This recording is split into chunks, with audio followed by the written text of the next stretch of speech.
이천원과 팽영옥을 무인도로 보낸 그날 저녁 무렵이었다. 장무기는 개방의 어린 방주 사홍성 및 여러 장로와 함께 서쪽 편전에 모여 장차 개방이 해나가야 할 대사를 의논하고 있었다. 그때 명교 제자 하나가 장무기를 찾아와 보고했다. 교주님, 무당파 장사엽께서 도착하셨습니다. 무언가 긴급히 상의할 일이 있으신 모양입니다. 장무기는 그 보고를 받고 깜짝 놀라지 않을 수 없었다.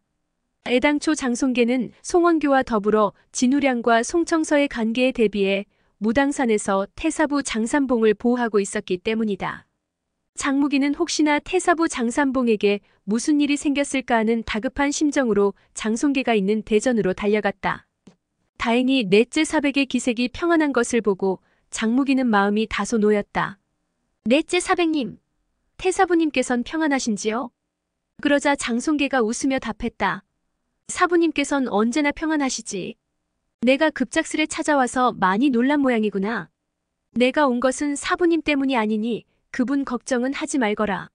내가 여기 온 것은 며칠 전 무당산 아래에서 원나라 관군 철기부대 2만 병력이 소림사 쪽으로 이동했다는 소식을 들었기 때문이다. 그 내막을 알아보니 소림사에서 열린 영웅대회를 진압하기 위해서라고 하더구나.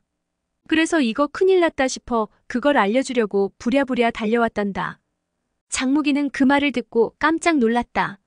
두 사람은 그 길로 후원 정사로 가서 공문방장에게 관군이 소림사를 공격해온다는 소식을 전했다. 뜻밖의 흉보에 공문방장은 한동안 깊이 생각하더니 심각한 표정으로 말문을 열었다. 이런 엄청난 일을 나 혼자 결정할 수는 없겠군요. 아무래도 군웅들과 함께 대책을 의논하는 게 좋겠소이다. 공문방장은 즉시 소림사 전체 승려들에게 비상령을 내려 소림사 경내의 범종을 울리게 했다. 잠시 후 소림파 수뇌부 원로들과 군웅들이 모두 대웅전에 집결했다. 군웅들은 무당파 넷째 장송계가 전하는 엄청난 소식을 접하고 삽시간에 물 끓듯이 동요했다. 그까짓 오랑캐쯤이야 별거 있겠소? 우리 당장 내려가서 박살을 냅시다. 그러자 여기저기서 찬성의 소리와 함께 박수갈채가 터져나왔다. 그러나 공문방장은 손사래를 치며 들뜬 분위기를 가라앉히고 입을 열었다. 여러분, 우리가 여기서 모임을 갖는다는 소식을 원나라 조정이 전해 듣고 영모를 꾀하지 않을까 우려한 나머지 군대를 파견해 진압하려는 모양이요. 우리 모두 하나같이 일신의 무공을 지녔으니 그깟 오랑캐 따위야 두려울 바 없겠지요. 그러나 우리 강호인들은 단독 대결에 익숙할 뿐 대규모 전투에 능하지 못합니다. 논합의 의견으로는 아무래도 여러분께서 이 소림사를 떠나 안전하게 흩어져 돌아가시는 게 차라리 좋을 듯 싶은데 여러분 의향은 어떠신지요? 공문방장의 말을 들은 군웅들은 서로 얼굴만 바라볼 뿐 아무 소리도 내지 않았다. 이때 절간 산문 바깥에서 말발굽 소리가 다급하게 울리면서 두 필의 기마가 질풍같이 치달려오더니 문턱에서 멈춰섰다. 곧이어 장정 둘이 지객승의 안내를 받으며 대웅전으로 들어섰다. 옷차림새를 보니 두 사람 모두 명교 제자들이었다. 두 사람은 곧바로 장무기 앞으로 다가와 공손히 예를 올린 다음 급보를 전했다. 교주님께 아뢰니다. 지금 몽골 오랑캐 선봉부대 5,000명이 소림사를 향해 쳐들어오고 있습니다. 보고하는 명교 제자의 말에 따르면 그들을 염탐해 본 결과 그들의 출병 목적이 소림사에 모인 모든 무리민을 남김없이 죽이는 것이라고 했다. 그 말에 군웅들이 술렁이기 시작했다.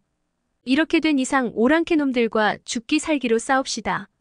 이 무렵은 송나라 황실이 멸망한 지도 벌써 100년이 가까웠으나 초야의 강호인들은 여전히 몽골 관군을 북적 오랑캐쯤으로 여겼다. 그러니 그들이 원나라 조정의 통제에 복종할 까닭이 없었다. 오히려 군웅들은 몽골 진압군이 쳐들어온다는 말을 듣고 피가 끓어올라 저마다 팔을 걷어붙이고 떨쳐 일어섰다. 무리민들에게 혈기를 빼면 무엇이 남겠는가?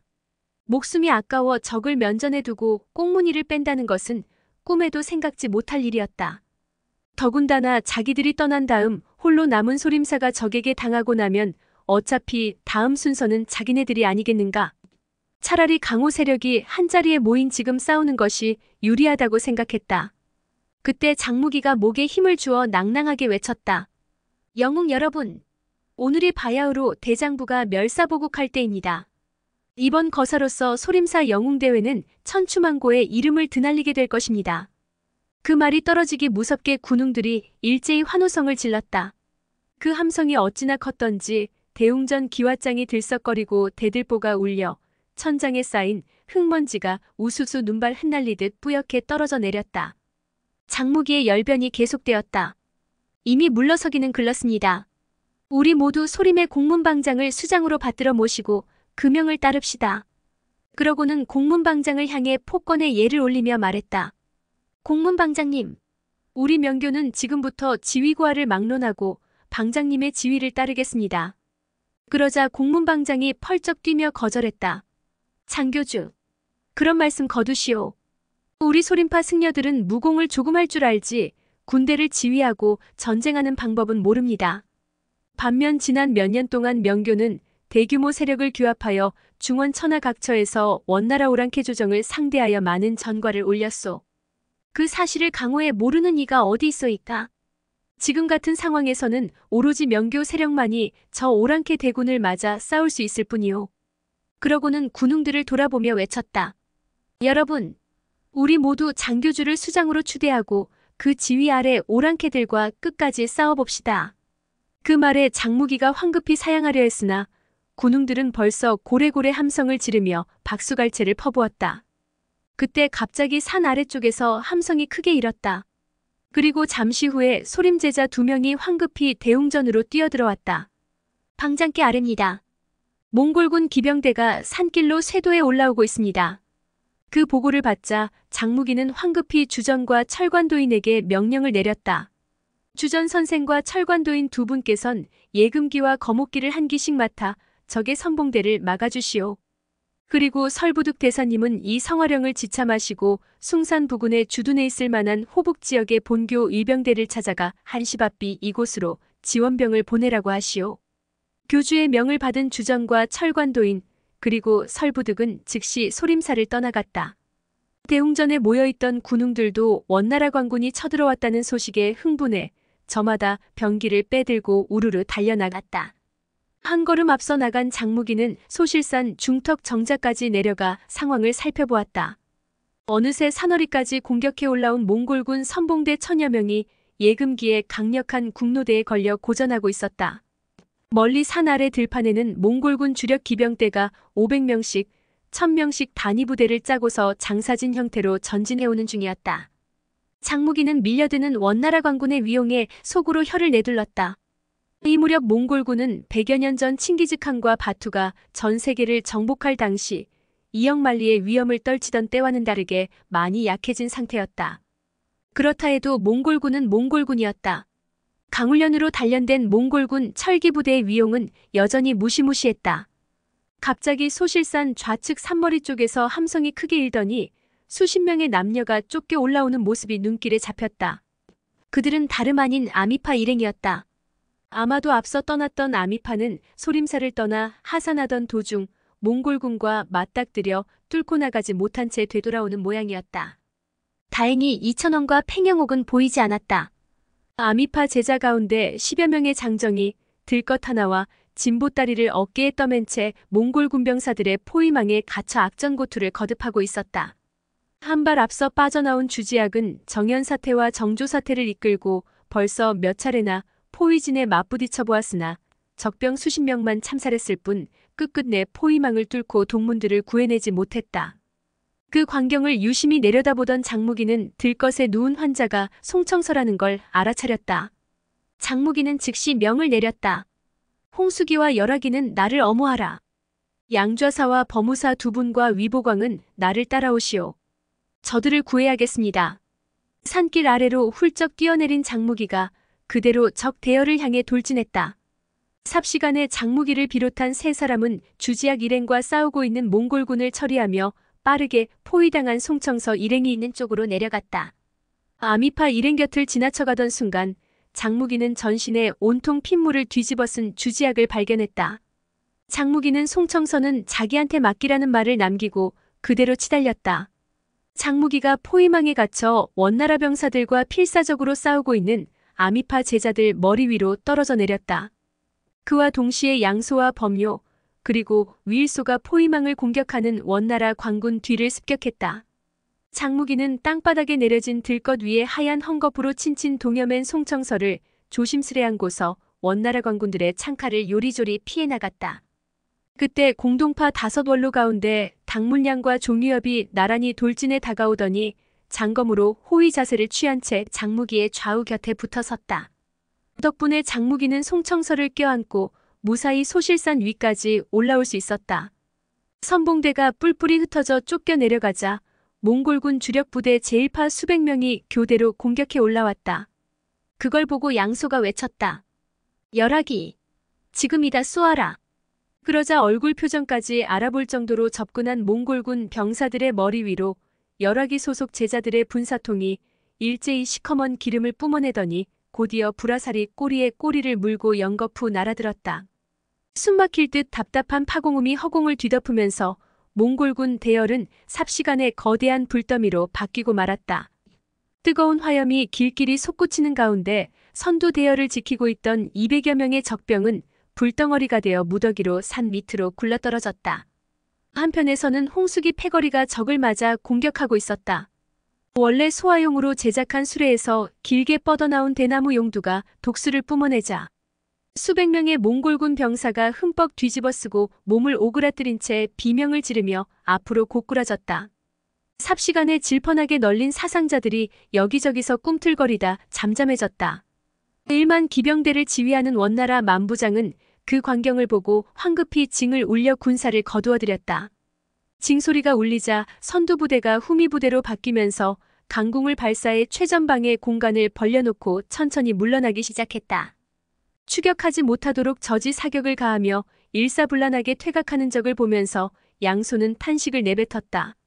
오랑캐군이 패퇴하면서도 흐트러짐이 없다니 과연 정예병이구나. 곧장 소실산 아래까지 후퇴한 몽골군은 부채살 대형으로 산계하여 진을 쳤다. 형세를 보건대 한동안 재공격을 시도하지 않을 모양이었다. 그걸 보고 장무기도 명을 내렸다. 예금기, 홍수기, 열화기는 산으로 오르는 길목을 차단하고 거목기와 후토기는 벌목해서 적의 돌격을 막아내 방어벽과 보루를 구축하라. 그러자 오행기를 맡은 장기사들이 일제히 명을 받고 물러나더니 각자 부하들을 지휘해 방어 진지를 구축하기 시작했다. 앞서 군웅들은 몽골 기병대를 모조리 죽여 없애지는 못하더라도 스스로 목숨을 보전하기란 별로 어렵지 않을 것이라 생각했다. 그런데 이제 막상 접전을 벌여 몽골군의 위력을 몸속였고 나서야 자기네들의 예상이 터무니없었다는 사실을 깨달았다. 정규군과 단독 대결로 싸운다는 것이 얼마나 허망한 일인지 이제야 뼈저리게 느낀 것이다. 몽골군의 공격력은 한마디로 위력적이었다. 개인이 지닌 무공 실력은 그야말로 아무것도 아니었다. 수천 수만 명의 병사가 벌떼같이 한꺼번에 밀어붙이는 기세를 무슨 수로 개인이 감당한단 말인가. 주지학처럼 무공이 높은 절정 고수조차 인해전술 앞에서는 도저히 그 기량을 발휘할 수가 없었다. 사방팔방에서 밀물처럼 들이닥치는 기마병의 창칼과 무서운 중병기로 무장한 보병들에게 평소 배운 무공 초식이나 내가 공력이니 하는 것들은 모두 아무짝에도 쓸모가 없었다. 전투에 참가했던 군웅들의 입에선 그저 한숨만 나왔다. 만일 명교 오행기가 진법을 펼쳐 적절히 대응하지 않았더라면 지금쯤 소실산 일대는 처참한 도살장으로 변했을 것이다. 그리고 천년 고찰 소림사 역시 화염 속의 잿더미가 되어 부서진 기와장만 나뒹굴었을 터였다. 몽골 기병대가 물러났을 때에야 군웅들은 비로소 100여 년 전 남송제국 당시 무공이 뛰어나게 높은 영웅호걸이 헤아릴 수 없을 만큼 많았음에도 왜 중원을 허망하게 북녘 오랑캐 족속에게 빼앗겼는지 그 까닭을 어렴풋이나마 알 수 있었다. 저녁 무렵에 시작된 치열한 전투로 사람들은 하나같이 허기를 느꼈다. 명교 오행기와 소림사 제자 절반이 사찰로 올라오는 주요 길목을 분담해 지키는 동안 나머지 사람들은 소림사 경내로 들어가 스님들이 마련해 놓은 식사를 대접받았다. 장무기는 높다란 나뭇가지에 뛰어올라 산 밑을 두루 내다보았다.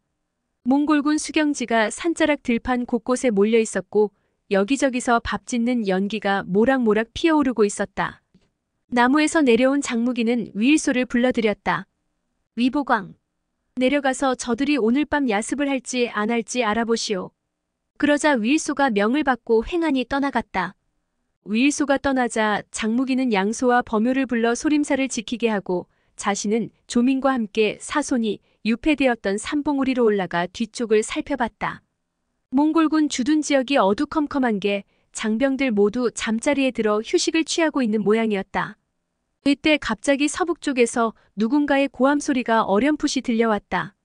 귀 기울여 보니 멀리서 누군가 치고받고 싸우는 게 분명했다. 장무기와 조민이 좀 더 높은 꼭대기로 올라가 소리나는 쪽을 바라보았다. 그림자 셋이 바야흐로 서쪽을 향해 질풍같이 달려가는데 몸놀림이 비상할 정도로 빨랐다. 하나같이 인류급 고수였다. 장무기는 그들을 따라잡기 위해 조민을 안아들고 경공신법을 펼쳐 무서운 속도로 뒤쫓았다. 멀리서 바라보았더니 앞쪽 한 사람은 쫓겨 달아나고 그 뒤를 두 사람이 빠르게 추격 중이었다. 일리 남짓 추격했을 때 장무기는 달빛 아래 비친 추격자 두 사람을 알아볼 수 있었다. 그들은 바로 녹장객과 학피롱이었다. 학피롱의 소나기에 잡혀있던 학취필이 쫓기는 사람을 노리고 쏜살같이 날아갔다. 그러자 쫓기는 사람이 뒤도 돌아보지 않고 수중의 장검을 휘둘러 날아오는 학취필을 쳐냈다. 칼날에 부딪힌 학취필이 목표를 잃고 허공에 붕 떠올랐다.